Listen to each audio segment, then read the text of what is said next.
এক নম্বরে বরকতময় ভূমি, বরকতময় স্থান, বরকতময় স্থাপনা। বলেন তো এই ঘোষণাটা কার? আল্লাহ। দুই নম্বর, আল্লাহ তাআলা জানায় দেন এই বাইতুল মুকদ্দাস হলো পবিত্র ভূমি। মসজিদুল আকসায় এক রাকাত নামাজ পড়লে ওর সওয়াব 250 গুণ পর্যন্ত আল্লাহ তাআলা বাড়ায়া দেয়। মুসা আলাইহিস সালাতু ওয়াস সালামকে যখন আল্লাহ তাআলা বললেন, পয়গম্বর মুসা, আপনি বনি ইসরাইলদেরকে আদেশ করেন ওই জেরুজালেমের কর্তৃত্ব আমি আল্লাহ ওদের হাতে ফিরাইয়া দিতে চাই। ওইখানে একদল শক্তিশালী মানুষ, জেরুজালেমের কর্তৃত্ব যাদের হাতে, আমালিকা গোত্র, ওরা যদিও অনেক শক্তিশালী ও পয়গম্বর, আপনি আপনার উম্মতদেরকে বলেন তারা যেন ওই শহরের মধ্যে ঢুকে যায়, প্রবেশ করে, সামনের দিকে ছুটতে থাকে। ওই শত্রুরা যতই শক্তিশালী হোক না কেন, যেহেতু আমি আল্লাহ ওই ভূমির কর্তৃত্ব, মালিকানা তাদেরকে দিয়ে দিয়েছি, আপনার উম্মত শুধু বাইতুল মুকদ্দাসের মধ্যে ঢুকবে আর সামনের দিকে অগ্রসর হবে। শত্রু যত শক্তিশালী হোক না কেন, তাদের বিরুদ্ধে আমি আল্লাহ তাদেরকে বিজয় দান করব। এই জন্য মুসা আলাইহিস সালাম ঘোষণা করলেন, ওনার কওমকে, সম্প্রদায়কে বলতেছে, ইয়া কওমি দখুলুল আরদাল মুকদ্দাসাতাল্লাতী কাতাবাল্লাহু লাকুম ওয়ালা তারতাদ্দু আলা আদবারিকুম ফাতানকালিবু খাসিরিন। আলহামদুলিল্লাহি ওয়া কাফা ওয়া সালামুন আলা ইবাদিহিল্লাযীনা ইসতাফা। আম্মা বা'দু ফাআউযু বিল্লাহি মিনাশ শাইতানির রাজীম। বিসমিল্লাহির রহমানির রহিম।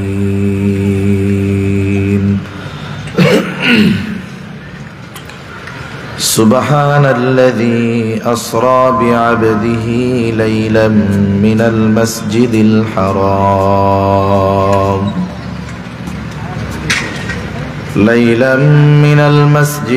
হারাম ইলাল মাসজিদিল আকসা الذي باركنا حوله لنريه من آياتنا إنه هو السميع البصير. صدق الله العلي العظيم. اللهم صل على محمد وعلى آل محمد كما صليت على إبراهيم وعلى آل إبراهيم إنك حميد مجيد. اللهم بارك على محمد وعلى آل محمد كما باركت على إبراهيم وعلى آل إبراهيم إنك حميد مجيد. আল্লাহর মহব্বতে আমরা জবান খুলে একটু জিকির করি, লা ইলাহা ইল্লাল্লাহ, লা ইলাহা ইল্লাল্লাহ, লা ইলাহা ইল্লাল্লাহ, লা ইলাহা ইল্লাল্লাহ। বুরহানুদ্দিন থানা, দৌলত থানা। লা ইলাহা ইল্লাল্লাহ মুহাম্মাদুর রাসূলুল্লাহ সাল্লাল্লাহু আলাইহি ওয়াসাল্লাম। আলহামদুলিল্লাহ, ঐতিহ্যবাহী ভোলা জেলার অন্তর্গত দৌলত খান থানাধীন খায়েরহাট বাজার তফসির কমিটি এর উদ্যোগে আয়োজিত 15তম 5 দিন ব্যাপী তফসিরুল কোরআন মাহফিলের চতুর্থ দিবসের সম্মানিত শ্রদ্ধেয় সভাপতি, আমন্ত্রিত উলামায়ে কেরাম, সামনে উপস্থিত মুরব্বিয়ানে কেরাম, সমবয়সী যুবক বন্ধু, স্নেহের ছোট ভাই এবং পর্দার অন্তরালে অবস্থানরত সম্মানিত শ্রদ্ধেয় মা ও বোন, দয়াময় আল্লাহ রাব্বুল আলামিনের দরবারে অগণিত শুকর যে মহান মালিক আমাদের হায়াতে বরকত দিয়ে সুস্থ রেখে হাজারো মানুষের মধ্য থেকে যাচাই বাছাই করে হাদিসের ভাষায় জান্নাতের বাগানে আসার বসার, কিছু কথা বলবার এবং শ্রবণ করবার সুযোগ যে মহান মালিক দান করেছেন, সে মহান মালিককে খুশি করার জন্য মহব্বতের সাথে জবান খুলে অন্তর থেকে আমরা একবার কালিমাতুশ শুকর পাঠ করি, আলহামদুলিল্লাহ।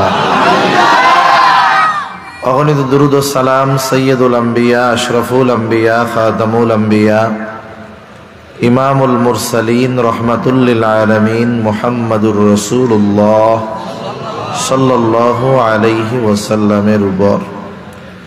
আমি দীর্ঘ সময় আপনাদের কষ্ট দিব না, কারণ আমি নিজেও দুর্বল, অসুস্থ। আপনাদের অত্র অঞ্চলের আত্মীয় হাফেজ মাওলানা মুফতি আবু ইউসুফ ফারুকী সাহেব, মূলত উনি আমাকে দাওয়াত দিয়েছেন। আমি অনেক আগের থেকেই এরপরে ওনার কাছে রুখসত চাইছি, কারণ গতকাল আমার প্রোগ্রাম ছিল একেবারে বান্দরবন পাহাড়ি এলাকার ভিতরে, প্রচুর ঠান্ডা, যার কারণে আমার দুই পাশের টনসিলও ব্যথা, গলাও ব্যথা, কথা বলতেছি এখনই কষ্ট হইতেছে আর কি। এরপরেও যেহেতু ওয়াদাবদ্ধ, মেহমান না আসলে আওয়াম যে কমিটির উপরে কেমন চাপ দিতে পারে, এ দুই একটা খবর বিষয় আমার অভিজ্ঞতা আছে। মানে অনেক সময় কমিটি এই জন্য বাধ্য হয়ে যায় যে হুজুর যদি মইরাও যায়, লাশটা দেখাইয়া যদি সান্ত্বনা পাওয়া যায় তাহলেও আসুক। আসলে কমিটি কেন করে? মানুষের কথার কারণে করে। কারণ আমাদেরও অভ্যাস হয়ে গেছে এখন আমরা কি কথা বলতেছে এইগুলো শোনার মুখাপেক্ষী না, বরং দেখতে চাই কে কথা বলতেছে। যদি আসলেই আমাদের টেন্ডেন্সি এমন হইতো যে 5 দিনের তাফসীর মাহফিল, কথা যিনি বলুক দ্বীনের কথাই তো বলতেছে, তাহলে বিষয়টা আমাদের জন্য উপকার হতো। মাহফিলগুলো যদি ওই নিয়তে শুনতাম, কোরআন হাদিসের আলোচনা ওইটাকে মর্যাদা দিয়ে শুনতাম, তাহলে বলনেওয়ালাকে না দেখে কি বলতেছে এটাকে সামনে রেখে যদি দ্বীনি আলোচনা শুনতাম, যেই পরিমাণ মাহফিল আমাদের দেশে হচ্ছে, অনেক বেশি বেশি মানুষের জীবনের পরিবর্তন হইতো, ঠিক কিনা? বাস্তবতা হলো মাহফিলের পরিমাণ অনুযায়ী বাস্তবেই পরিবর্তনের সংখ্যা কম, কিন্তু এরপরেও দ্বীনি আলোচনা করার বা হওয়ার অনেকগুলো ফজিলত আছে। তা আমি দোয়া করি আল্লাহ সুবহানাহু ওয়া তাআলা তাফসীর কমিটির এই তাফসীর, এই মাহফিল আল্লাহ তাআলা কবুল করুক। কিয়ামত পর্যন্ত এই মাহফিল জারি রাখার জিম্মাদারি আল্লাহ তাআলা নিয়ে নিন, সকলে বলি আমিন। এজন্য আমি খুতবাও লম্বা করি নাই, ভূমিকায়ও আর কোনো কথা নাই, মূল কথাই আমি বলবো। আমি যে আয়াতটা আপনাদের খেদমতে তিলাওয়াত করেছি, উক্ত আয়াতের মধ্যে আল্লাহ সুবহানাহু ওয়া তাআলা রাসূল আকরাম সাল্লাল্লাহু আলাইহি ওয়াসাল্লামকে মেরাজে নেওয়ার পূর্বে মসজিদুল হারাম থেকে মসজিদুল আকসা পর্যন্ত যেই সফর করিয়েছেন, এই সফরের বিষয়টা আল্লাহ তাআলা উল্লেখ করেছেন। মেরাজ কত তারিখে হয়েছে তাফসীরে ইবনে কাসীরের মধ্যে অনেকগুলো মত পাওয়া যায়। আমাদের দেশে যেই মত যে 27শে রজব, এটা প্রসিদ্ধ তবে বিশুদ্ধ নয়, কারণ মেরাজের সময় তারিখ কত এর নির্দিষ্ট কোনো তারিখ হাদিসে তাফসীরের মধ্যে নাই। একটা বর্ণনা আছে রবিউস সানির 27 তারিখে মেরাজ হয়েছে, আর এক বর্ণনায় আছে নবুয়তের 6ষ্ঠ বছরে মেরাজ হয়েছে, আর এক বর্ণনায় আছে আমুল হুজুন, যেই বছর খাদিজাতুল কুবরা রাদিয়াল্লাহু তাআলা আনহা ও রাসূল সাল্লাল্লাহু আলাইহি ওয়াসাল্লামের চাচা আবু তালেব মারা গেছে, ওই বছর মেরাজ হয়েছে। কেউ যদি মেরাজের তারিখ না জানে এতে কোনো সমস্যা নাই, কিন্তু কেউ যদি মেরাজকে অস্বীকার করে, বলেন তো তাইলে অসুবিধা আছে না নাই? ইবনে কাসির রাহমাতুল্লাহি আলাইহি বলেন, মেরাজের ঘটনার হাদিস যেটা, এটা মুতাওয়াতির হাদিস। 25 জন প্রসিদ্ধ সাহাবীর থেকে এই হাদিস বর্ণিত আছে। এত বেশি পরিমাণ সাহাবায়ে কেরাম এই হাদিস বর্ণনা করেছেন।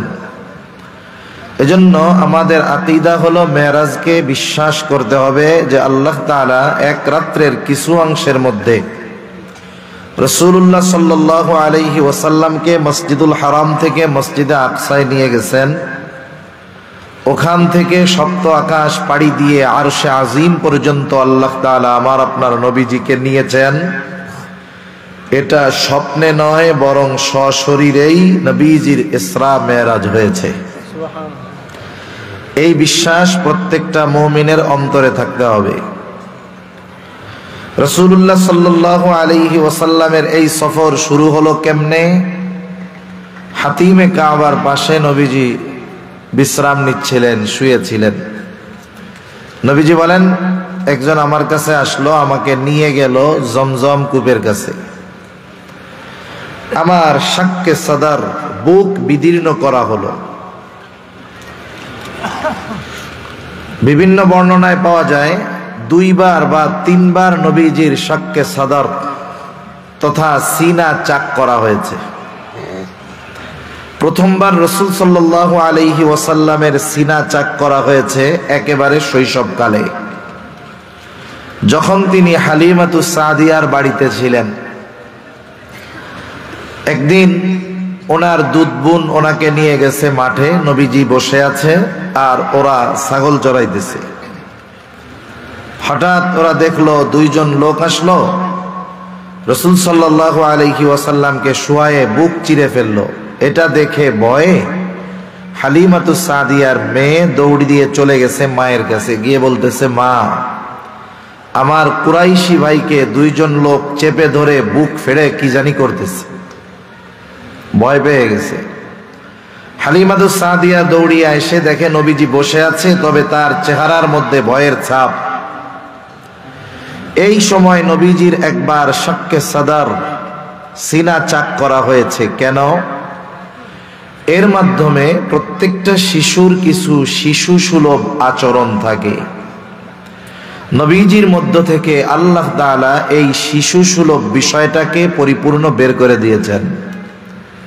এজন্য নবীজির শৈশব অন্যান্য কিশোরদের মতো, বালকদের মতো, ছোট মানুষদের মতো ছিল না। নবীজি যখন কোথাও বসে থাকতেন, মনে হইতো উনি কি জানি চিন্তা করতেছেন, গভীরভাবে কি যেন উনি ভাবতেছেন। আরেকবার করা হলো যখন যৌবনকালের প্রারম্ভে, আরেকবার করা হয়েছে। এই বর্ণনাটার ব্যাপারে মত আছে অনেক। যৌবনে একবার করা হয়েছে। কেন? কারণ মানুষের বয়সের সাথে সাথে তার ইচ্ছা, চাহিদা এগুলোর পরিবর্তন হয়। একজন 10 বছরের বাচ্চার যেই চাহিদা, 24 বছরের একটা যুবকের চাহিদা সেম হতে পারে না। আর এই যৌবনকাল, এই সময়টা এমন একটা সময়, এটা গুরুত্বপূর্ণ একটি সময়। দুনিয়ার হায়াতের মোস্ট ইম্পর্টেন্ট টাইম এইটা। এই সময়টা যারা ইবাদতের মাধ্যমে অতিবাহিত করতে পারে, তাদের দুনিয়া আখিরাতে স্পেশালিটি আছে তাদের জন্য। আবার মানুষ অপরাধ, অন্যায় সব কিছুতে জড়ায় এই যৌবনকালে, সব ধরনের পাপাচারে লিপ্ত হয় এই যৌবনকালে। আল্লাহ তাআলা আমার আপনার নবীজিকে যৌবনের তাড়নায় যত ধরনের বিষয়াবলী হতে পারে সব কিছু থেকে আল্লাহ তাআলা হেফাজত করেছেন। এই জন্য যৌবনকালে একবার সিনা চাক করা হয়েছে। বাস্তবতা হলো, নবীজির চরিত্র তো এমন ছিল, এমন না যে নবুয়াতির পরে ওনার চরিত্র সুন্দর হয়েছে, বিষয়টা এমন নয়। বরং নবীজির চরিত্র হলো এমন এক চরিত্র, এটা নবুয়াতির আগেও যেমন, পরেও তেমন। দুনিয়ার কোনো মানুষ একথা বলতে পারবে না যে নবুয়াতির পরে নবীজি যেই বিষয়গুলো নিষিদ্ধ করেছেন তথা শরীয়ত যেই বিষয়গুলোকে নিষিদ্ধ করেছে, ওই রকম কোন কাজ, বিষয়, কথা নবীজি নবুয়াতির আগে করেছেন, বলেছেন, দুনিয়ার কেউ এই প্রমাণ দেখাতে পারবে না। যেমন মদ পান করার কথা। মদ হারাম হঠাৎ করে আল্লাহ তাআলা একবারে করেন নাই, 3 ধাপে মদকে আল্লাহ তাআলা হারাম করেছেন।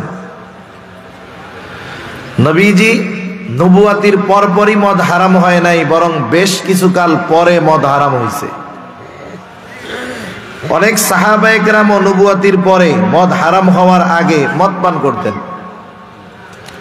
কিন্তু কেউ একথা বলতে পারবে না নবুয়াতির আগে আমার আপনার নবী কোনদিন মদ পান তো দূরের কথা, নবীজি কোনদিন মদ ছুঁয়ে দেখছেন এ কথাও কোনো কাফেরও বলতে পারবে না।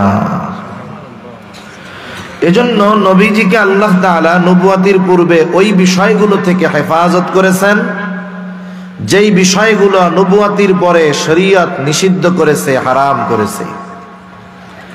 একটা দুইটা উদাহরণ দেই, বুঝতে তাইলে সহজ হবে। নবীজি সাল্লাল্লাহু আলাইহি ওয়াসাল্লাম কৈশোরকালের ওনার একবারের ঘটনা বলতেছেন। যখন তিনি কৈশোরকালে এক বাড়িতে বিবাহের অনুষ্ঠান হবে,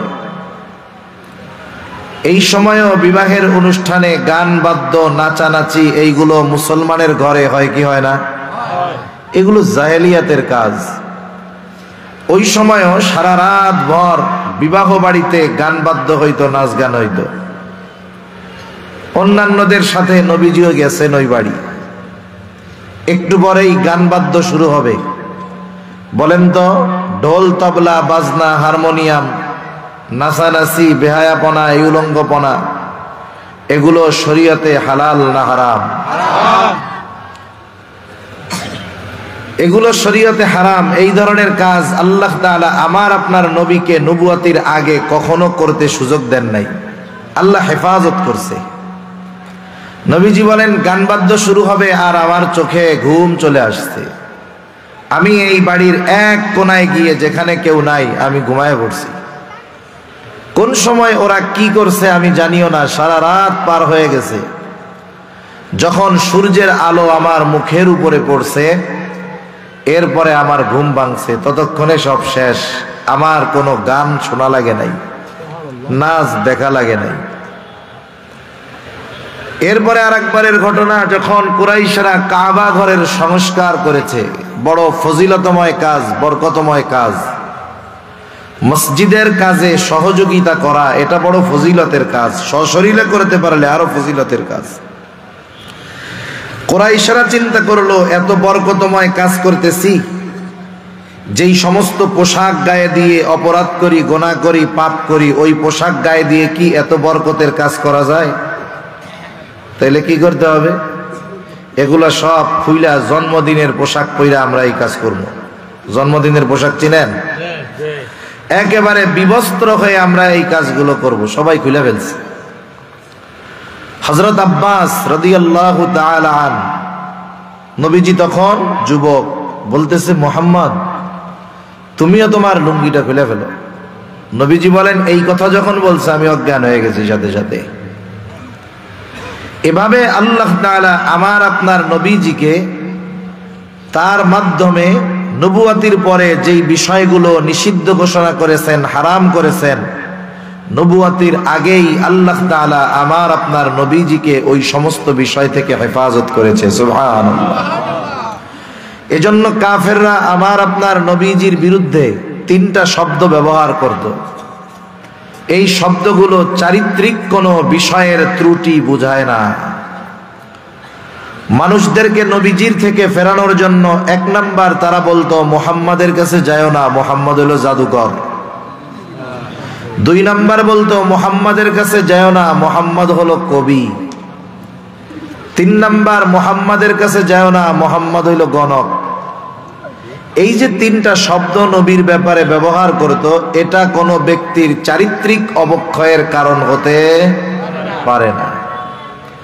কোনদিন এমনটা বলে নাই যে এই অন্যান্য সমস্যা ছিল, এমন যায়ও না মুহাম্মাদের কাছে, সে মিথ্যা কথা বলে, এরকম কোনদিন কাফেররা বলার সাহস পায় নাই, কারণ নবুয়াতির বহু আগেই কাফেররা আমার আপনার নবীজিকে আল আমিন আস সাদিক উপাধি কাফেররাই দিয়েছে। সুবহানাল্লাহ বলে। এরপরে নবীজির তৃতীয়বার সিনা চাক হলো মেরাজের সফর শুরু হওয়ার আগে। কেন? কারণ এই সফর তো শুধু মসজিদুল হারাম থেকে মসজিদুল আকসা পর্যন্ত নয়, বরং সফর হবে মসজিদুল আকসা থেকে সপ্ত আকাশ পাড়ি দিয়ে আরশে আজিম পর্যন্ত। আপনারা জানেন পৃথিবী থেকে মানুষ মহা আকাশে গিয়ে বেড়ায় আসে, অবস্থান করে, বিভিন্ন কাজে যায়। টাকা পয়সা থাকলেই এমন না আপনার মন চাইছে আপনি এখান থেকে বিমানে ঢাকায় যাবেন, বরিশাল গেলেন, টিকিট কাটলেন, বিমানে ঢাকা চলে গেলেন, এমন না। টাকা থাকলেই মহাকাশে যাওয়া যায় না। মহাকাশে যাওয়ার আগে নাসার তত্ত্বাবধানে বছরের পর বছর থাকতে হয়, কারণ পৃথিবীর পরিবেশ অবস্থা আর মহাকাশের পরিবেশ অবস্থা এক নয়। ওইখানে সব কিছু শূন্যে ভেসে থাকে, খাবার রাইখা দিবেন ওইটা জায়গায় থাকবে, নড়াচড়া চলাফেরা এগুলো সব আগে দুনিয়ার জমিনে শেখানো হয়, এরপরে তাদেরকে মহাকাশে পাঠানো হয়। নবীজিকে মেরাজের জন্য এই দীর্ঘ সফরের জন্য বিশেষভাবে প্রস্তুত করেছেন আল্লাহ এই তৃতীয়বার সিনা চাক করার মাধ্যমে। স্মরণের পাত্রের মধ্যে হাট হুট সব বাইর কইরা ওইটাকে জমজমের পানি দিয়ে ধুয়ে আবার এটাকে সেলাই করে দেওয়া হয়েছে। এই কথা মেরাজের এই হাদিস আজকে আমি আপনাদের বলতেছি তা না, ১৫০০ বছর উলামায়ে কেরাম শতাব্দীর পর শতাব্দী মানুষের সামনে এই ঘটনাগুলো বর্ণনা করেছে, কি করে নাই? করেছে। ওই সময়ের কাফের যারা ছিল, এক সময় তারা বলতো একজন মানুষের বুক ছিঁড়লে সে আবার বাইসা থাকে কেমনে? এটা অসম্ভব, এটা মিথ্যা কথা। কিন্তু এখনকার চিকিৎসা বিজ্ঞান এই বিষয়টা ক্লিয়ার করে দিয়েছে, একজন মানুষকে পরিপূর্ণ অজ্ঞান করা লাগে না, শুধুমাত্র নির্দিষ্ট স্থান অজ্ঞান করে অবশ করে বাকি সেন্স ঠিক রেখে ওপেন হার্ট সার্জারি হইতেছে। যার সার্জারি হচ্ছে সে বড় স্ক্রিনের মধ্যে দেখতেছে কেমনে কাটতেছে, কিভাবে বের করতেছে, সজ্ঞানে অপারেশন চলতেছে। আজকে যেটা মানুষ দেখতেছে কিছুকাল আগেও ওই বিষয়টা তারা অস্বীকার করছে। তা হযরত আনাস রাদিয়াল্লাহু তাআলা আনহু বলেন, নবীজির সিনা যে চাক করা হইছে, কাটা হইছে, এই জায়গায় অপারেশনের দাগ, সেলাইয়ের দাগ ছিল। বুখারী মুসলিমের হাদিস। হযরত আনাস রাদিয়াল্লাহু তাআলা আনহু নবীজির খেদমতে ছিলেন 10 বছর। কত বছর? 10 বছর নবীজির খেদমত তিনি করছেন। একটা মানুষের কাছে দীর্ঘকাল থাকলে তার অনেক কিছু দেখা যায়, জানা যায়, যা অল্প সময়ে তার কাছে গেলে দেখা যায় না, জানা যায় না। হযরত আনাস রাদিয়াল্লাহু তাআলা আনহু বলেন, وقد كنت أرى أثر المخيط في صدره صلى الله عليه وسلم। আমি নবীজি সাল্লাল্লাহু আলাইহি ওয়াসাল্লামের বুকে আমি এই সেলাইয়ের দাগ আমি খুব স্পষ্টভাবে দেখেছি। সুবহানাল্লাহ। নবীজির সিনা যে চাক হইছে এ ব্যাপারে কোনো সন্দেহ নাই। এখন নবীজির সফর শুরু হবে। প্রথম সফর হবে মসজিদুল হারাম থেকে মসজিদুল আকসা পর্যন্ত। সফর কিসে হবে? বাহন আনা হয়েছে, সেই বাহনের নাম হলো বুরাক। বুরাক এইটা কেমন? আমাদের সমাজে আগেও আমরা দেখতাম পোস্টার পাওয়া যাইতো, বড় বড় ব্যানার, সাদা এক ঘোড়া, পাশে দুইটা ডানা, আবার মানুষের মাথা গলার কাছে লাগায় দিত, কইতো যে এটা হলো বোরাক, নবীজির বোরাক। নাউজুবিল্লাহ। হাদিসের মধ্যে বোরাকের বর্ণনা আসছে সেটা খচ্চরের চাইতে ছোট, গাধার চাইতে বড়, এবং এর এক একটা ধাপ এত দূর, কত দূর বলে দৃষ্টি সীমার শেষ প্রান্তে প্রতিটা পদক্ষেপে বোরাক পৌঁছায়া যায়। এইবার নবীজির সফর শুরু হইল। এ কথাই আল্লাহ তাআলা বলেন, সুবহানাল্লাযী আসরা বিআবদিহি লাইলাম মিনাল মাসজিদিল হারাম ইলাল মাসজিদিল আকসাল্লাযী বারাকনা হাওলাহু লিনুরিয়াহু মিন আয়াতিনা। আল্লাহ রাব্বুল আলামিন বলেন, পবিত্র মহিমান্বিত তিনি, পূত পবিত্র তিনি, যিনি তার বান্দাকে রাত্রিকালীন ভ্রমণ করিয়েছেন। ভ্রমণটা পুরা রাত্র ব্যাপী হয়েছে তা নয়, রাতের কিছু অংশে এই ভ্রমণটা সম্পূর্ণ হয়েছে। বিআবাদিহি, তার বান্দাকে। আল্লাহ রাব্বুল আলামিন আমার আপনার নবীজিকে বলতেছেন, আমার বান্দা, আমার বান্দা। মনে রাখবেন, দুনিয়ার মানুষের গোলাম যদি কেউ হয়ে যায় এতে তার সম্মান কমে যায়, কিন্তু কোন ব্যক্তি যদি আল্লাহর গোলাম হয়ে যায় তার মর্যাদা সম্মান আরো বেড়ে যায়। দুনিয়ার কেউ যদি আমার আপনার ব্যাপারে বলে এটা আমার গোলাম, তাহলে ইজ্জত সম্মান থাকবো? কিন্তু আল্লাহ তাআলা যদি কাউকে বলে আমার গোলাম, আমার গোলাম, আমার বান্দা, তার সম্মান মর্যাদা কত উঁচু পর্যায়ের এটা বোঝা যায়। কারণ ঈসা আলাইহিস সালাতু ওয়াস সালামকে ইহুদিরা বলতেছে এটা হলো আল্লাহর সন্তান, অপবাদ দিচ্ছে। ঈসা আলাইহিস সালাম মায়ের কোলে কি জবাব দিছে? খ্রিস্টানেরা বলে ঈসা হলো আল্লাহর সন্তান, আর ঈসা আলাইহিস সালাম বলেন ইন্নী আবদুল্লাহ আতানিয়াল কিতাবা ওয়া জাআলানি নাবিয়্যা। বলে আমি হলাম আল্লাহর বান্দা। ইন্নী আবদুল্লাহ, কার বান্দা? আমি আল্লাহর বান্দা।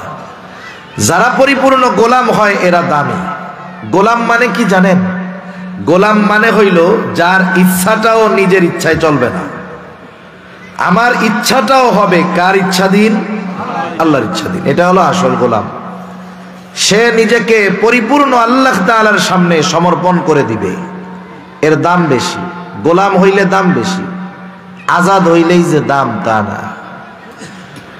যেমন আকাশে এক ঝাঁক বক উড়ে যাইতেছে, বক, অনেকগুলা বক। এক বন্ধু আর এক বন্ধুকে বলতেছে, দোস্ত বকগুলা দেখছো? বলে হ্যাঁ দেখছি, খাইতে খুব মজা লাগে তো বকের গোশত। বলে তোমার কাছে এই আকাশে ওই জায়গায় 1000 খানিক বক হবে, তোমারে আমি বেচা দিলাম, এর দাম আমারে 500 টাকা দাও। 1000 বক সব তোমারে দিয়ে দিলাম, আকাশে যেই কয়টা আছে। কোন বলদে 500 টাকা কেন? 5 টাকা দিব? 5 টাকা দিয়াও ওই আজাদ বক কিনবে না। আপনি যদি খাঁচায় বন্দি করে একটা বক নিয়ে আসেন যে ধরো এটা 500 টাকা দাও, বাজারে উঠাবেন দেখবেন সিরিয়ার লেগে যাবে। যদি বড় সড়ো হয় 1000 টাকা দিয়ে কেনার লোক পাওয়া যাবে। এই জন্য আজাদ স্বাধীন হইলেই দামি হয় না, বরং কেউ যদি আল্লাহর গোলাম হতে পারে, গোলামের খাঁচায় আবদ্ধ হতে পারে, তাহলে আল্লাহ তাআলার কাছে দামি হয়ে যায়। দুনিয়া আখিরাতে আল্লাহ তাআলা তাকে দামি বানায় দেয়। আল্লাহ রাব্বুল আলামিন বলেন লাইলাম মিনাল মাসজিদিল হারামি ইলাল মাসজিদিল আকসা। তার বান্দাকে তিনি রাত্রিকালীন সফর করিয়েছেন মসজিদুল হারাম থেকে মসজিদে আকসা পর্যন্ত। আমি দুইটা বিষয় মূলত আপনাদের খেদমতে কিছু কথা বলতে চাই। একটা হলো নবীজির মেরাজ সংক্রান্ত, দ্বিতীয়টা হলো মসজিদুল আকসা সংক্রান্ত। কারণ মেরাজের সাথে মসজিদুল আকসার সাথে বড় একটা সম্পর্ক আছে। আর এই সময়ে ফিলিস্তিনের মাজলুম মুসলমানদের উপরে ওই বর্বর ইসরায়েলিরা যেই জুলুম, অত্যাচার, নির্যাতন চালাচ্ছে, তাদেরও মূল টার্গেট হলো এই মসজিদুল আকসা। আমরা অনেক সময় ভাবি যে ইহুদিরা মনে হয় এই যুদ্ধটা করতেছে, অনেক উদ্দেশ্য আছে। না না, গোটা দুনিয়ার ইহুদিরা একজনের আগমনের অপেক্ষায় আছে। বলেন তো তার নাম আপনাদের জানা আছে? কি বলেন তো তার নাম? দাজ্জালের আগমনের অপেক্ষায় আছে। দাজ্জাল কখন আসবে, ওদের মন গড়া কিছু কাহিনী আছে, ঘটনা আছে, গল্প আছে, যেগুলো নিজেদের বানানো। ওরা একটা গল্প বানাইছে যে বর্তমান মসজিদুল আকসা, যেটা বাইতুল মুকাদ্দাস, মসজিদুল আকসা, এগুলো একটা থেকে আর একটা পৃথক না, এগুলো সব একসাথে।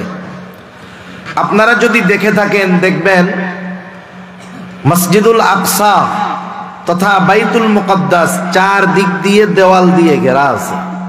ওই পুরাটা জায়গা, ওর ভিতরে যতগুলো স্থাপনা আছে সব বাইতুল মুকাদ্দাস এর ভিতরে। যেটাকে আমরা মসজিদুল আকসা বলি চিনি নাম হিসাবে, ওইটাও বাইতুল মুকাদ্দাসের ভিতরে একটা জায়গা। এরপরে আমাদেরকে যেটা মসজিদুল আকসা হিসাবে দেখানো হয়, বিশাল সোনালী এক গম্বুজালা বড় স্থাপনা, এটা কিন্তু মূল মসজিদুল আকসা নয়, এটাকে বলা হয় ডোম অফ রক, কুব্বাতুস সাখরা। এটাকে বারবার আমাদের সামনে দেখানো হয়। অনেক মুসলমানের সন্তান মূল মসজিদ কোনটা ওইটা ওরা নিজেরাও জানে না, মূল স্থাপনা কোনটা। ওরা মনে করে ওইটাই মনে হয় মসজিদুল আকসা। না না, এটাকে বারবার আমাদের সামনে তুলে ধরার কারণ হলো মূলটা যেন আমরা ভুলে যাই। মূলটা কোথায় আছে দেখবেন ওই চার দেয়ালের মধ্যেই, খেয়াল করলে এক কর্নারে এক পাশে ধূসর বর্ণের অ্যাশ কালারের একটা গম্বুজ দেখা যায়, একটা মসজিদ দেখা যায়। বিবর্ণ মনে হয় মসজিদটাকে, অথচ ওই মসজিদটা প্রত্যেকটা মুসলিম শাসক আসার পরে কোনো না কোনোভাবে ওই জায়গায় বরকতান তারা কাজ করছে স্বর্ণ দিয়ে। দ্বিতীয় বিশ্বযুদ্ধের সময়, বিশেষ করে দ্বিতীয় বিশ্বযুদ্ধের সময় ইংরেজরা, ব্রিটিশরা ওইগুলোকে, স্বর্ণগুলোকে স্থাপনার থেকে ছুটায়া ছুটায়া নিজেরা নিজেদের দেশে নিয়ে গেছে। ইহুদিরাও সুযোগে সুযোগে কিছু নিয়ে ওইটাকে একবারে বিদীর্ণ বানায় ফেলছে। ইহুদিদের একটা ভ্রান্ত বিশ্বাস হলো ওই মসজিদটা সুলাইমানি অবকাঠামোর উপরে নির্মিত নয়, মানে সুলাইমান আলাইহিস সালাম যেমনে বানাইছে এই মসজিদটা ওইরকম না, ওইটা পরে বানানো হয়েছে। এই জন্য ওরা কি চায়, ওই মূল মসজিদটাকে ভেঙে ফেলতে চায়। ভেঙে ওইখানে সুলাইমানি অবকাঠামোতে থার্ড টেম্পল, তৃতীয় উপাসনালয় ওরা বানাতে চায়। কেন? ওদের বিশ্বাস হলো ওইখানে যখন থার্ড টেম্পল, তৃতীয় মন্দির বা উপাসনালয় বানানো হবে তখনই দাজ্জালের আগমন ঘটবে। এটা ওদের একটা ভ্রান্ত বানোয়াট ভুয়া আকীদা বিশ্বাস। যেমনটা ঘটছে বাবরি মসজিদের সাথে। বাবরি মসজিদ 500 বছর ওইখানে মসজিদ ছিল, আজান হয়েছে, নামাজ হয়েছে, সব হয়েছে। হঠাৎ করে এই 20 শতাব্দীর মাঝামাঝি ইংরেজদের থেকে দেশ বিভক্ত হওয়ার পরে একজন গুজব উঠাইছে বাবরি মসজিদের নিচে নাকি রাম মন্দির ছিল, ওইখানে মুসলমানেরা মসজিদ বানাইছে। কি হইল? যেখানে 500 বছর নামাজ হইছে, মসজিদ হইছে, আগে কেউ কোনো কথা বলে নাই। যখন বানানো হইছে কেউ কোনো কথা বলে নাই। বলতে পারেন হুজুর মুসলিম শাসক বানিয়েছে, হিন্দুরা কথা বলতে কি সাহস পাবে? কেন পাবে না? যদি মুসলিমরা জালেম হতো, মুসলিম শাসকরা 800 বছর এই উপমহাদেশ মুসলমানেরা শাসন করেছে। মুসলিম শাসকরা যদি জালেম হতো, অত্যাচারী হতো, এই উপমহাদেশে 100 কোটি হিন্দু বসবাস করতে পারতো না, সব নিশ্চিহ্ন করে দিত মুসলিম শাসকরা। অথচ ইতিহাসের পাতা খুললে দেখবেন সব সময় এই উপমহাদেশে হিন্দুদের সংখ্যা বেশি থেকেছে। এটা একটা বানোয়াট কথা। মূল কথা হলো ওরা কি চায়। উপমহাদেশে মোগল সাম্রাজ্যের প্রথম সম্রাট ছিলেন সম্রাট বাবর। ভালো একজন মানুষ ছিলেন উনি।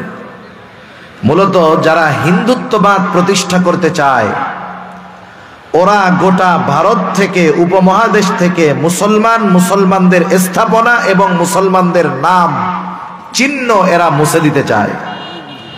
ঐতিহাসিক স্থাপনাগুলোর নাম পরিবর্তন করে ফেলতে চায়। আগ্রার তাজমহলের নাম পরিবর্তন করতে পারবে হয়তো, এরপরে দিল্লির কুতুব মিনারের নাম হয়তো পরিবর্তন করে ফেলতে পারবে, কিন্তু মসজিদের নাম তো আর রাম মসজিদ রাখতে পারবে না, পারবে? তাহলে বোঝা গেল এইটার নাম তো আর পরিবর্তন করা যাবে না। তাহলে এটাকে ভাঙতে হবে কেমনে? এখানে এক ধর্মীয় সিম্প্যাথির খেলা দেখাতে হবে। এই ধর্মীয় বিষয়টাকে কাজে লাগিয়ে ওরা ওখানে গুজব ছড়াইয়া দিল এর নিচে রাম মন্দির ছিল, মুসলমানরা জোর করে এই মসজিদ করেছে, সুতরাং এই মসজিদ রাখা যাবে না। এক সময় মসজিদ ভেঙে ফেললো, এই মামলা কোর্টে গেল, যা হবে তাই ম্যাচ ফিক্সিং করাই তো, কি হবে বলা বলে তো জানাই কথা। মুসলমানদের বিরুদ্ধে রায় দেওয়া হলো, মসজিদ ভেঙে 1 বছরের মধ্যে 1.5 বছরের মধ্যে বিশাল রাম মন্দির হয়ে গেছে। কয়েকদিন আগে উদ্বোধন হয়েছে, একথা জানেন আপনারা? গত মাস, এই মাসের 22 তারিখে উদ্বোধন হয়ে গেছে। তাহলে এই বাবরি মসজিদ ভাঙা হয়েছে কেন? পুরো একটা গুজব, মিথ্যা বিভ্রান্ত তথ্যের উপরে ভিত্তি করে। এই যে ইহুদিরা বলে যে এটা সুলাইমানি অবকাঠামো, মূল অবকাঠামো নয়, এটা ভাইয়া আমরা ওই আগের মতো বানাবো। এটা বানাইলে কি হবে? ওদের বিশ্বাস এটা বানাতে পারলে দাজ্জালের আগমন ঘটবে। এখন যদি মসজিদ ভেঙে ফেলে তাহলে তো সমস্যা, মুসলিম উম্মাহ আরো বেশি ক্ষেপে উঠবে। এই জন্য প্রথম নজর সরিয়ে দিতে চায় আমাদের, আমরা যেন মনে করি ওই ডোম অফ রক এটাই হলো মূল মসজিদে আকসা। ওইটাকে আমরা ভুলে যাব। ধ্বংস কেমনে করবে? গ্রানাইট দিয়ে করবে? না না, তল দিয়ে সুড়ঙ্গ কেটে ওই স্থাপনার নিচে যখন গর্ত ফাঁকা হয়ে যাবে, এক সময় এমনেই মসজিদটা ডেবে যাবে, আর ওরা ওই জায়গায় ওদের সেই তথাকথিত থার্ড টেম্পল বানাবে। এটা হলো ইহুদিদের মূল টার্গেট। ফিলিস্তিনকে এমন ভাবে ওরা ঘিরে রাখছে, বহির্বিশ্বের কেউ এই কাজে বাধা দিতে পারবে না, কারণ যাওয়ার উপায় নাই। আপনার যত টাকা পয়সা থাক, আপনি মক্কা মদিনায় বারবার যাইতে পারবেন, কিন্তু মসজিদুল আকসায় একবার যাওয়া আপনার জন্য 1000 গুণ কঠিন হবে। এখন যাইতে পারে না কেউ, পূর্ণ নিয়ন্ত্রণ ইসরায়েলের হাতে। তা এখন বাধা কারা দিবে? যারা ওই ফিলিস্তিনের এরিয়ার মধ্যে আছে, যারা আওয়াজ তুলবে তাদেরকে শেষ করে ওই নির্মাণকে ভেঙে ওই জায়গায় থার্ড টেম্পল করতে হবে, এটাই ওদের মূল উদ্দেশ্য। এখন বলেন, ওরা যেই উদ্দেশ্য হাসিল করতে চায়, গোটা মুসলিম উম্মার দেহে 1 বিন্দু রক্ত থাকা পর্যন্ত তাদের এই অপকর্ম সংগঠিত করার সুযোগ দেওয়া যাবে না। কারণ এই মসজিদের সাথে মুসলমানদের অনেক কিছুর সম্পর্ক আছে। এই মসজিদের আলাদা একটা বৈশিষ্ট্য আছে। দেখবেন, মক্কা হলো বর্তমান দুনিয়ার সবচাইতে মর্যাদাপূর্ণ জায়গা। এই বাইতুল্লাহর ব্যাপারে ইহুদি খ্রিস্টান কোনোদিন বলবে না এটা আমাদের, এটা কোনোদিন বলবে না। মদিনার ব্যাপারেও ওরা বলবে না যে এটা আমাদের, কোনোদিন বলবে না। কিন্তু বাইতুল মুকাদ্দাস এটা এমন একটা জায়গা, এইখানের দাবিদার যেমন খ্রিস্টানেরা, এই জায়গার দাবিদার ইহুদিরা, এই জায়গার দাবিদার মুসলমানেরা। এবং ঐতিহাসিকভাবে বাস্তবতা হলো বাইতুল মুকাদ্দাসের সর্বোচ্চ অধিকার মুসলমানদের, এ ব্যাপারে কোনো সন্দেহ নাই। এজন্য মক্কা মদিনার পরে তৃতীয় পবিত্র স্থান হিসাবে প্রত্যেকটা মুসলমানের অন্তরে মসজিদুল আকসার মোহাব্বত, বাইতুল মুকাদ্দাসের মোহাব্বত থাকার দরকার আছে না নাই? এই জন্য এই মসজিদ সম্পর্কে কয়েকটা কথাও আমি আপনাদের খেদমতে বলবো ইনশাআল্লাহ। তাহলে আল্লাহ রাব্বুল আলামিন বললেন, মিনাল মসজিদিল হারামি ইলাল মসজিদিল আকসা, তিনি তার বান্দাকে মসজিদুল হারাম থেকে মসজিদে আকসা পর্যন্ত সফর করাইলেন, রাত্রিকালীন ভ্রমণ করাইলেন। এটা হলো ইসরা, যেই ভ্রমণটা জমিন থেকে জমিনে হয়েছে। মসজিদুল আকসার ব্যাপারে আল্লাহ তাআলা বলেন, আল্লাযী বারাকনা হাওলাহু, আল্লাহ তাআলা বলেন আমি ওই মসজিদুল আকসার চতুর্পাশকে বরকতময় করেছি। এই জন্য বাইতুল মুকাদ্দাস এটা হলো বরকতময় জায়গা। কেন আল্লাহ তাআলা এই সফর করাইলেন? বলে লিনুরিয়াহু মিন আয়াতিনা, আমার বান্দাকে আমার নিদর্শন সমূহ দেখানোর জন্য এই সফরটা আমি করাইলাম। নিদর্শনগুলা কি আমি আর ওই দিকে যাব না, যেহেতু মসজিদুল আকসা নিয়ে কিছু কথা বলার নিয়ত পেশ ইচ্ছা করেছি। তাহলে মসজিদুল আকসা তথা বাইতুল মুকাদ্দাস এক নম্বরে বরকতময় ভূমি, বরকতময় স্থান, বরকতময় স্থাপনা। বলেন তো এই ঘোষণাটা কার? দুই নম্বর, আল্লাহ তাআলা জানায় দেন এই বাইতুল মুকাদ্দাস হলো পবিত্র ভূমি। বাইতুল মুকাদ্দাসের ভিতরেই ওই মসজিদ। মুসা আলাইহিস সালাতু ওয়াস সালামকে যখন আল্লাহ তাআলা বললেন, পয়গম্বর মুসা আপনি বনি ইসরাইলদেরকে আদেশ করেন ওই জেরুজালেমের কর্তৃত্ব আমি আল্লাহ ওদের হাতে ফিরায় দিতে চাই। ওইখানে একদল শক্তিশালী মানুষ, জেরুজালেমের কর্তৃত্ব যাদের হাতে, আমালিকা গোত্র, ওরা যদিও অনেক শক্তিশালী ও পয়গম্বর, আপনি আপনার উম্মতদেরকে বলেন তারা যেন ওই শহরের মধ্যে ঢুকে যায়, প্রবেশ করে, সামনের দিকে ছুটতে থাকে। ওই শত্রুরা যতই শক্তিশালী হোক না কেন, যেহেতু আমি আল্লাহ ওই ভূমির কর্তৃত্ব মালিকানা তাদেরকে দিয়ে দিয়েছি, আপনার উম্মত শুধু বাইতুল মুকাদ্দাসের মধ্যে ঢুকবে আর সামনের দিকে অগ্রসর হবে। শত্রু যত শক্তিশালী হোক না কেন, তাদের বিরুদ্ধে আমি আল্লাহ তাদেরকে বিজয় দান করব।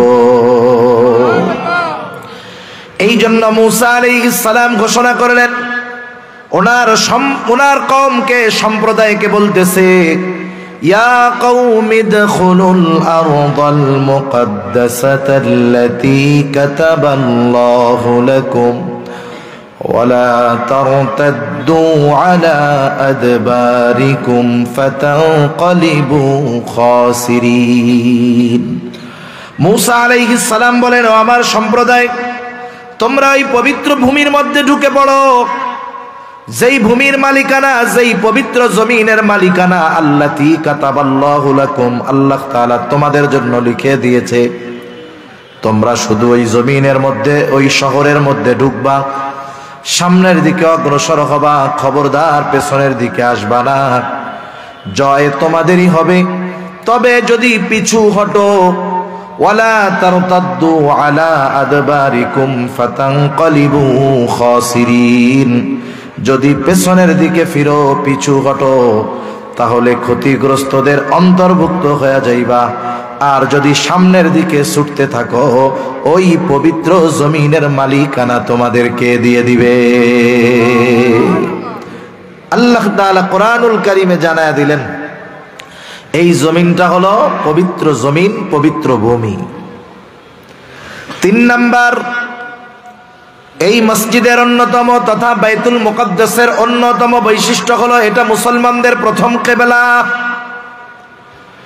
আব্দুল্লাহ ইবনে আব্বাস রাদিয়াল্লাহু তাআলা আনহু থেকে বর্ণিত, তিনি বলেন, কানা রাসূলুল্লাহ সাল্লাল্লাহু আলাইহি ওয়াসাল্লাম ইউসাল্লি ফি মক্কাতা নাহওয়া বাইতুল মুকাদ্দাস ওয়াল কাবাতু বাইনা ইয়াদাইহি। নবীজি মক্কায় যখন নামাজ পড়তেন, বাইতুল মুকাদ্দাসের দিকে ফিরে নামাজ পড়তেন, কাবা ওনার আর বাইতুল মুকাদ্দাসের মধ্যে থাকতো। বাইতুল মুকাদ্দাস মক্কা থেকে প্রায় ১৫০০ কিলোমিটার উত্তরে। নবীজি যখন উত্তর দিকে ফিরতেন, সামনে কাবা থাকতো, এরপরে বাইতুল মুকাদ্দাস থাকতো। তার মানে নবী দক্ষিণ দিকে দাঁড়িয়ে কাবাকে সামনে নিয়ে উত্তর দিকে মুখ করে দাঁড়াইতেন। বাদামা হাজারা ইলাল মাদিনাতি ১৬ শাহরা, নবীজি যখন মক্কা থেকে মদিনায় হিজরত করলেন, ১৬ থেকে ১৬ মাস নবীজি বাইতুল মুকাদ্দাসের দিকে ফিরে নামাজ পড়ছেন। কারণ বাইতুল মুকাদ্দাস উত্তর দিকে, মক্কা থেকে মদিনাও উত্তর দিকে।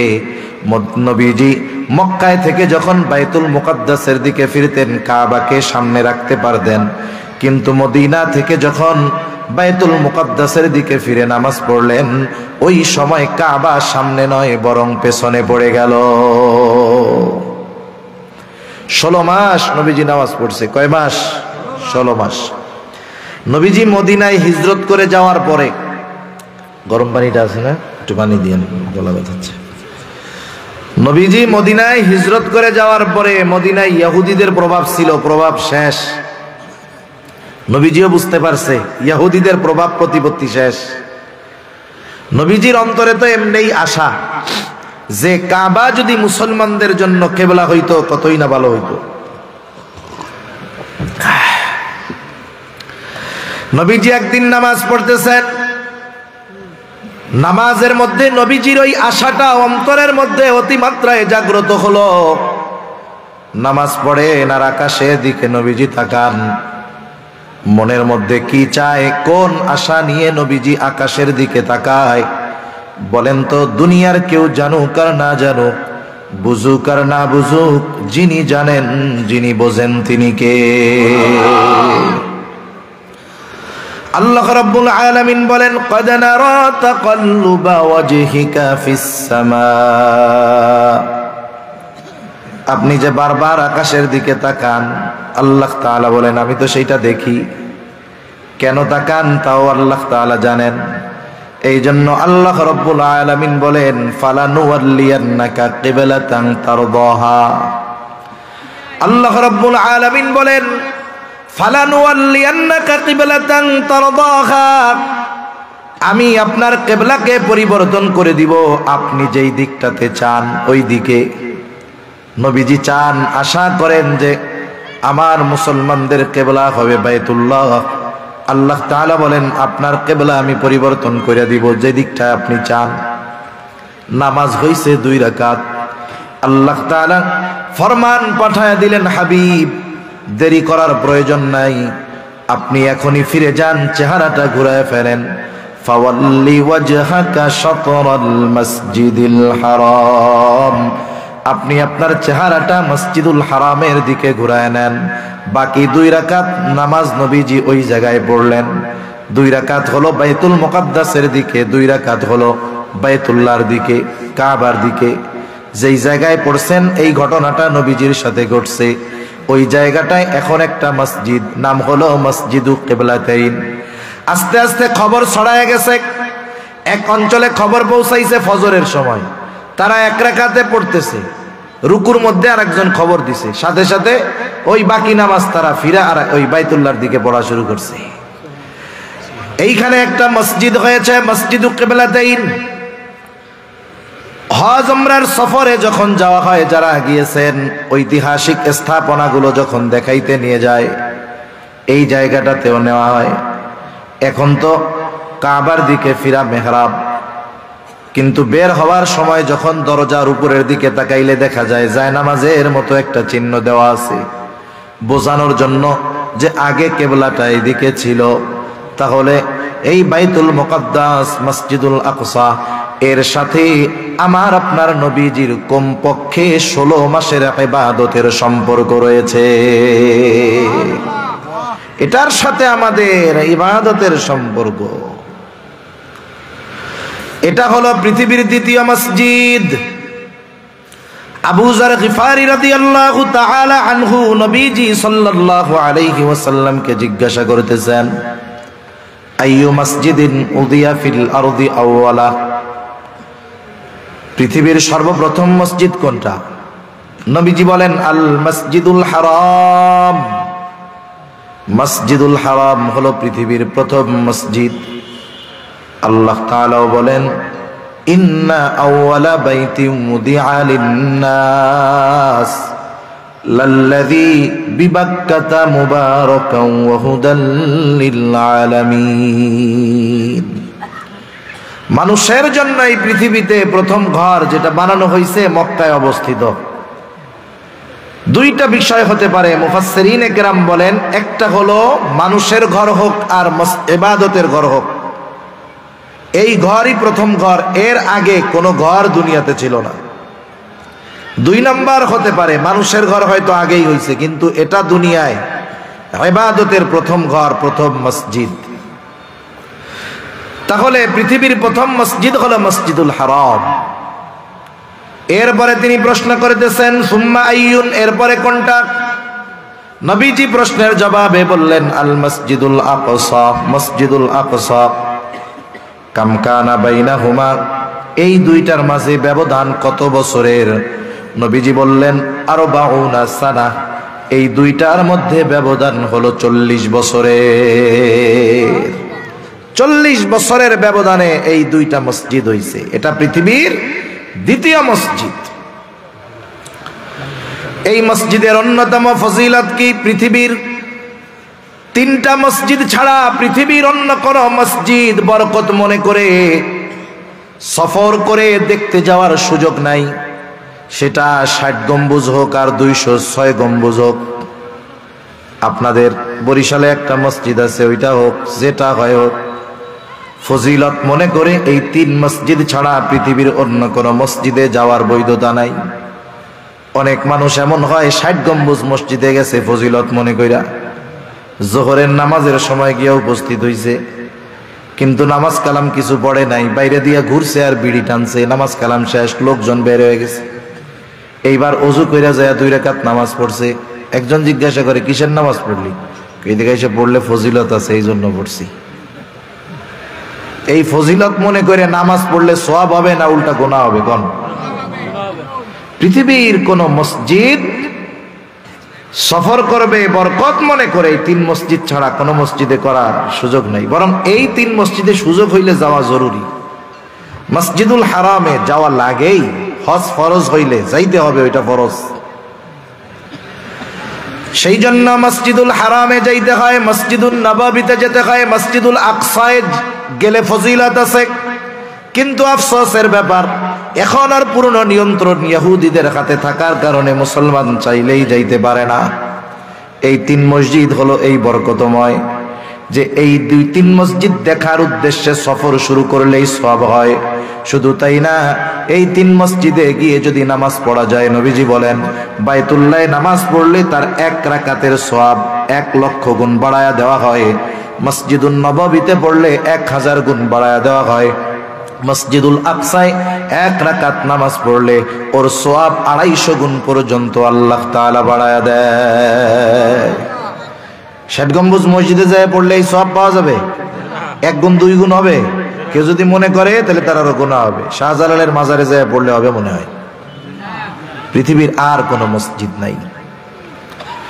নবীজি আর এক হাদিসের মধ্যে বলেন, দাজ্জাল পৃথিবীর 4টা মসজিদে ঢুকতে পারবে না। দাজ্জালের আগমন হবে, গোটা দুনিয়া চড়ায় বেড়াবে, কিন্তু 4টা জায়গায় এসে ঢুকতে পারবে না। 1 নাম্বার মসজিদুল হারাম।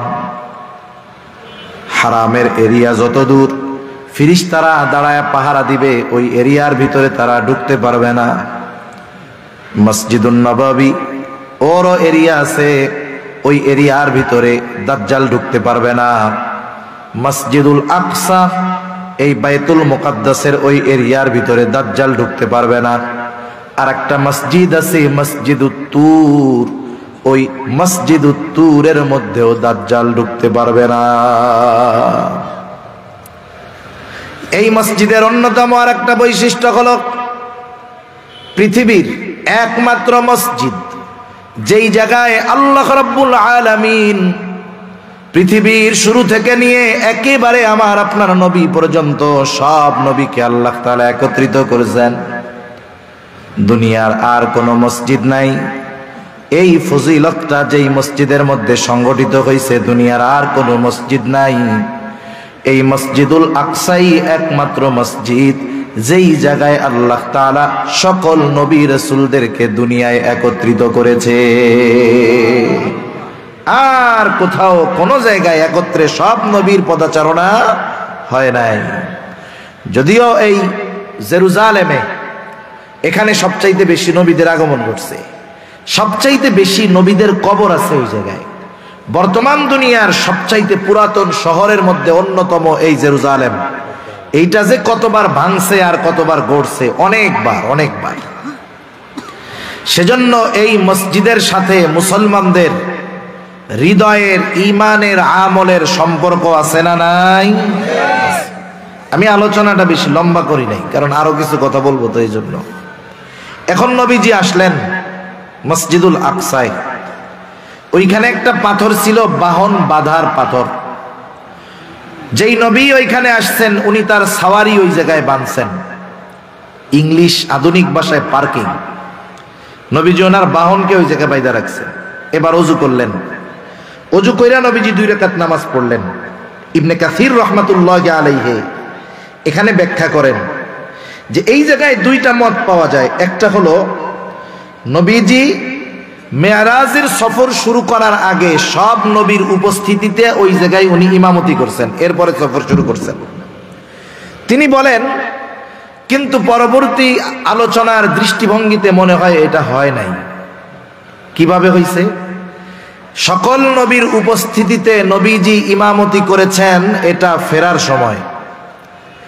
যাওয়ার সময় যদি ইমামতি করতেন তাহলে প্রত্যেক আসমানে যখন উঠছেন জিব্রাইল প্রত্যেক নবীর সাথে পরিচয় করায় দিছে, তাহলে পরিচয় তো আগেই হয়ে গেছে, নতুন করে করায় দেওয়ার দরকার কি ছিল? কথা বুঝেন নাই?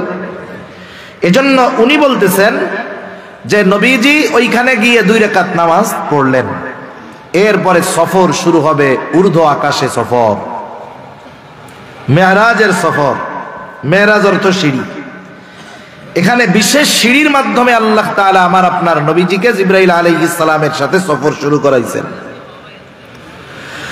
রাসূলুল্লাহ সাল্লাল্লাহু আলাইহি ওয়াসাল্লামকে নিয়ে জিবরাইল আলাইহিস সালাতু ওয়াস সালাম সফর শুরু করে দিলেন। মনে রাখবেন কাফের মুশরিকেরা এই ধরনের ওয়াজ নসিহত শোনে, ওরাও শোনে, কিন্তু সমালোচনা করার জন্য, ভুল ধরার জন্য, মুসলমানদেরকে তিরস্কার করার জন্য শুনে। রাসূলুল্লাহ সাল্লাল্লাহু আলাইহি ওয়াসাল্লাম প্রথম আসমানের দরজার কাছে পৌঁছায় গেল। দরজায় আওয়াজ করলো জিবরিল। কে? বলে আমি জিবরিল। সাথে কে? বলে মুহাম্মাদুর রাসূলুল্লাহ সাল্লাল্লাহু আলাইহি ওয়াসাল্লাম। ওনাকে নিয়ে যাওয়ার অনুমতি দেওয়া হয়েছে। এইবার ফেরেশতারা নবীজিকে সালাম বিনিময় করলেন, অভিবাদন জানাইলেন। প্রথম আসমানে নবীজির সাথে দেখা হলো হযরত আদম আলাইহিস সালাতু ওয়াস সালামের। জিবরাইল আলাইহিস সালাম পরিচয় করায়া দিলেন। আদম আলাইহিস সালাম নবীজিকে দোয়া করলেন। সফর শুরু হলো দ্বিতীয় আকাশের। ওইখানে ফেরেশতারা দরজা খুলে দিল, অভিবাদন জানালো। দ্বিতীয় আসমানে ঈসা ইয়াহইয়া আলাইহিস সালাম এনরা পরস্পর হলেন খালাতো ভাই। ওনাদের সাথে দেখা হলো, পরিচয় করায়া দিলেন জিবরাইল আলাইহিস সালাম। উভয়ের সাথে কথোপকথনের পর তৃতীয় আসমানের দিকে সফর শুরু হয়ে গেল। এইবার তৃতীয় আসমানে ফেরেশতারা দরজা খুললো, অভিবাদন জানাইলো, স্বাগতম জানাইলো। তৃতীয় আসমানে রাসূল আকরাম সাল্লাল্লাহু আলাইহি ওয়াসাল্লামের সাথে দেখা হলো ইউসুফ আলাইহিস সালামের। জিবরাইল আলাইহিস সালাম পরিচয় করায়া দিলেন। নবীজি দুনিয়ায় আয়েশা ইউসুফ আলাইহিস সালামের সৌন্দর্যের বর্ণনাও করেছেন। এইবার শুরু হয়ে গেল চতুর্থ আসমানের সফর। চতুর্থ আসমানের দরজা খুলে দেওয়া হলো, ফেরেশতারা নবীজিকে অভিবাদন জানাইলেন। এরপরে চতুর্থ আসমানে দেখা হয়ে গেল ইদ্রিস আলাইহিস সালামের সাথে। জিবরাইল আলাইহিস সালাম পরিচয় করায়া দিলেন। ইদ্রিস আলাইহিস সালাম অন্যান্য নবীদের মতো দোয়া করলেন। সফর শুরু হয়ে গেল পঞ্চম আসমানের। দরজা খুলে দেওয়া হলো, ফেরেশতারা নবীজিকে অভিবাদন জানাইলেন। পঞ্চম আসমানে গিয়ে সাক্ষাৎ হলো মুসা হারুন আলাইহিস সালামের সাথে। হারুন আলাইহিস সালাতু ওয়াস সালাম তার সাথে পরিচয় হলো, দোয়া কইরা দিলেন। এইবার সফর শুরু হয়ে গেল ষষ্ঠ আকাশের। আকাশের দরজা খোলা হলো। ষষ্ঠ আকাশে মুসা আলাইহিস সালামের সাথে দেখা হলো। জিবরাইল আলাইহিস সালাতু ওয়াস সালাম পরিচয় করায়া দিলেন। এইবার সপ্ত আকাশের দিকে নবীজিকে নিয়ে জিবরাইল আলাইহিস সালাম রওনা হয়ে গেলেন। সপ্ত আকাশের দরজা খুলে দেওয়া হলো, ফেরেশতারা অভিবাদন জানাইলো। সপ্ত আসমানেই আছে বাইতুল মামুর, একেবারে আমাদের দুনিয়ার বাইতুল্লাহ যেই জায়গায়, ওই বরাবর সোজা সপ্ত আকাশের উপরে একটা মসজিদ আছে। ওই মসজিদের নাম হলো বাইতুল মামুর। ওইখানে ইব্রাহিম আলাইহিস সালাম দেয়ালের সাথে হেলান দিয়া বসে আছেন। ওইখানে ইব্রাহিম আলাইহিস সালামের সাথে রাসূলুল্লাহ সাল্লাল্লাহু আলাইহি ওয়াসাল্লামকে জিবরাইল আলাইহিস সালাম পরিচয় করায় দিলেন। পরিচয় হলো, বাইতুল মামুর হলো, ওইখানে দৈনিক ৭০,০০০ ফেরেশতা একবার কইরা তাওয়াফ করার সুযোগ পায়। নবীজিকে জিজ্ঞাসা করছে সাহাবায়ে কেরাম, ফেরেশতার সংখ্যা কত? নবীজি তখন বলছে, শোনো, এই সপ্ত আকাশের উপরে একটা মসজিদ আছে, একেবারে আমাদের এই বাইতুল্লাহর সোজা উপরে, ওইখানের মসজিদটার মধ্যে ফেরেশতারা তাওয়াফ করার জন্য ঢুকে। এইখানে যেমন তাওয়াফ হয় ওইখানে তাওয়াফ হয়।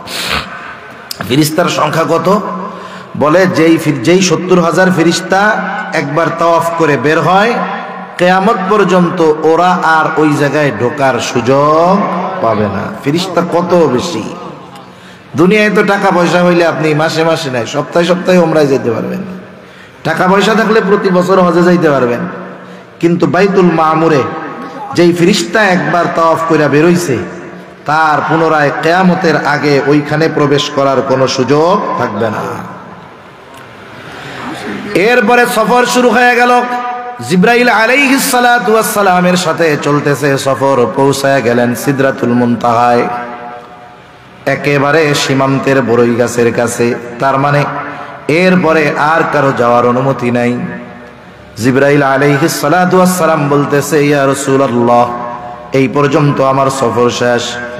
ওই জায়গায় জিবরাইল আলাইহিস সালাতু ওয়াস সালামকে তার মূল চেহারায় নবীজি দ্বিতীয়বার দেখছে। প্রথমবার দেখছে দুনিয়ায়, দ্বিতীয়বার দেখা সেরকম ভয় পায় নাই। আগে যদি না দেখতো, প্রথমবার যদি দেখতো ভয় পাওয়া যাইত। নবীজি বলেন তার 600 ডানা আছে। কয়শো ডানা? 600 ডানা। বলতেছি, ইয়া রাসূলুল্লাহ, এই যে আমার সফর শেষ, আমি আর আপনার সাথে যাইতে পারবো না। ওইখান থেকে বিশেষ ব্যবস্থাপনায় আল্লাহ তাআলা আমার আপনার নবীজিকে নিয়ে গেছেন একেবারে ওনার কাছে। কত কাছে? বলে ফাকানা কাবা কাউসাইনি আও আদনা, এক ধনুক পরিমাণ দূরত্ব অথবা তার চাইতে আরো কম। এত নিকটে আমার আপনার নবীজিকে আল্লাহ তাআলা নিয়ে গেছেন। সুবহানাল্লাহ বলেন। এখন কথোপকথন হইছে, নবীজি ওইখানে গিয়েও উম্মতের কথা বলেন নাই। সর্বশেষ আল্লাহ তাআলার পক্ষ থেকে নবীজিকে 50 ওয়াক্ত নামাজ হাদিয়া দেওয়া হয়েছে উম্মতের জন্য। কয় ওয়াক্ত? 50 ওয়াক্ত। মনে রাখবেন, এই মেরাজ থেকে তথা এই নামাজের হুকুম, নামাজ আল্লাহ তাআলার হাদিয়া। আল্লাহ তাআলা আমার আপনার নবীকে আরশে আজিমে নিয়ে আমাদের জন্য এই নামাজকে হাদিয়া দিয়েছে। সুবহানাল্লাহ বলেন।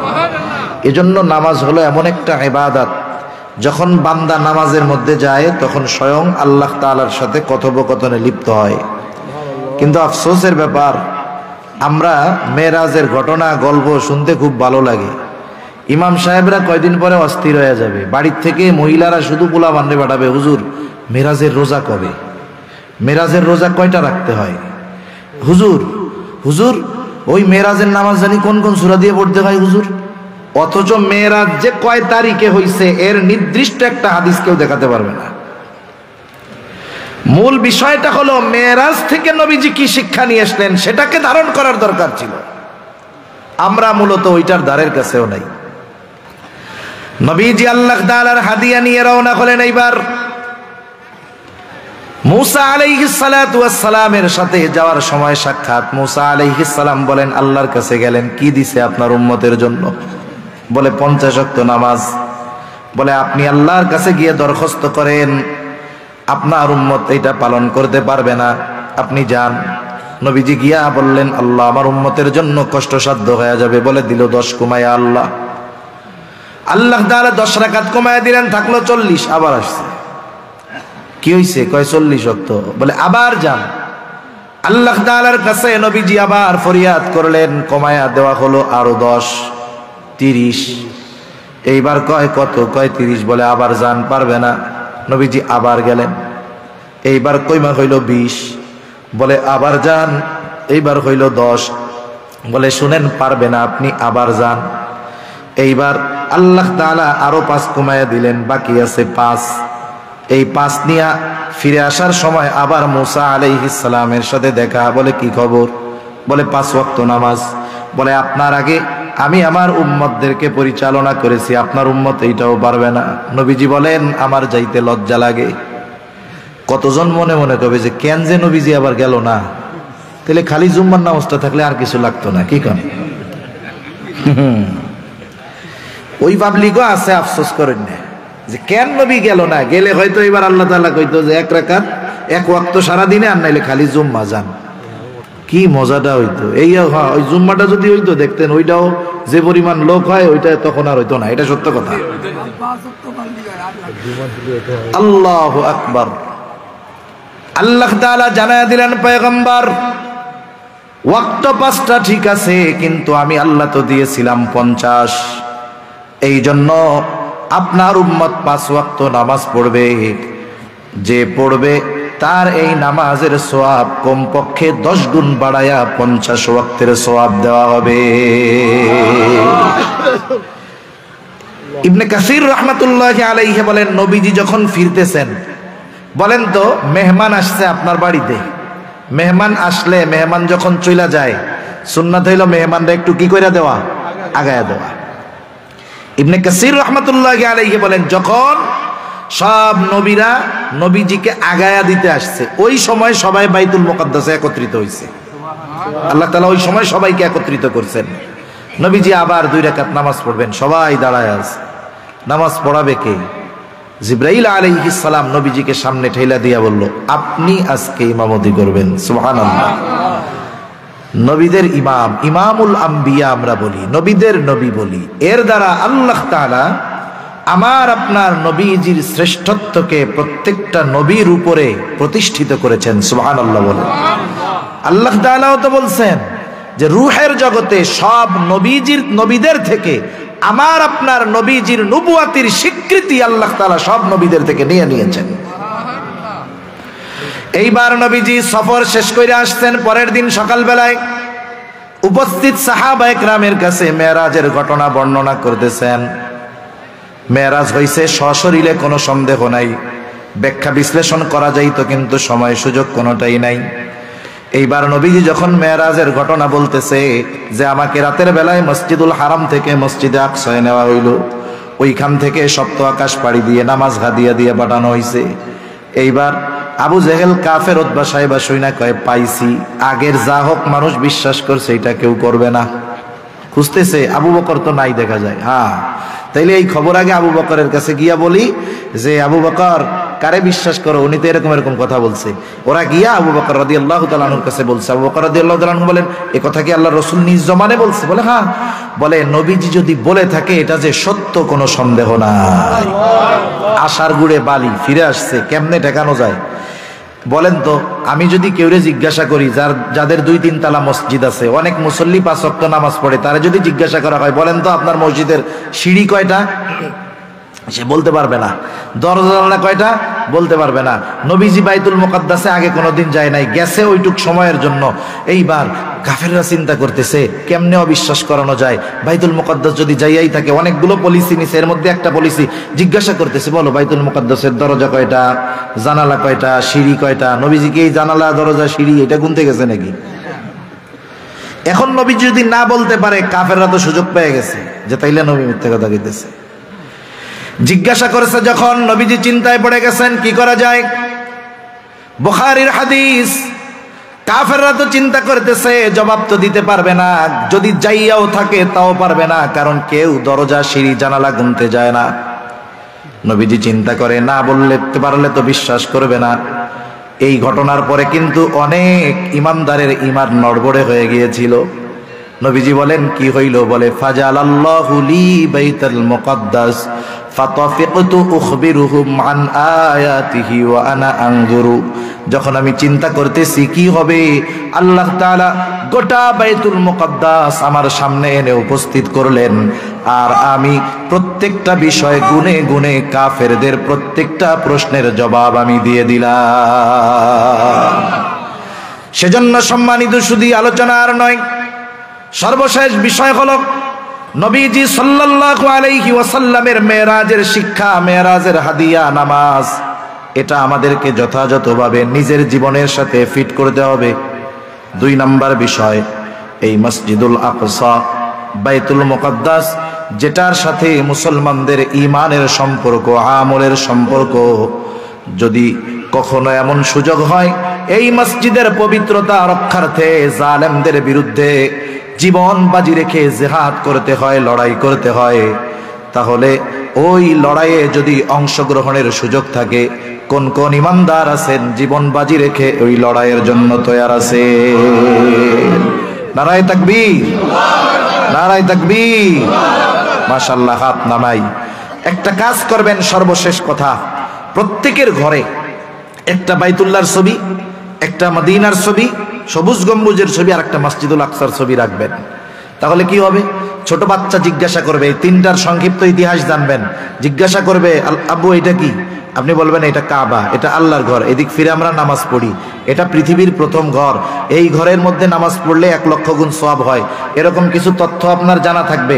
আপনি যখন বারবার তাকে ওইগুলো রিপিট করবেন, ওই ঘরের প্রতি মহব্বত তার অন্তরের মধ্যে পয়দা হবে। ঠিক কিনা বলেন? মদিনার ছবি রাখবেন, বলবেন এইটা কি? বলবেন আব্বু এটা হলো মসজিদুন নববী, এই যে সবুজ গম্বুজটা দেখো, এর নিচেই আমার তোমার নবীজির রওজা, ওইখানে নবীজি শুয়ে আছে। তুমি জানো এখান থেকে যদি আমরা সালাম দেই, ফেরেশতারা সালাম পৌঁছায়া দেয়, আর তুমি যদি ওই জায়গায় গিয়ে সালাম দিতে পারো, নবীজি জবাব দিবে। আর যদি তুমি অনেক ভালো মানুষ হতে পারো, তাহলে নবীজি সালামের জবাব দিলে হয়তো তুমি নিজেও শুনতে পারবে। এই যে তার ভিতরে ভালো হওয়ার আগ্রহ, উদ্দীপনা তৈরি করে দিবেন। সাথে সাথে মসজিদুল আকসা, এর সংক্ষিপ্ত ইতিহাস জেনে রাখবেন।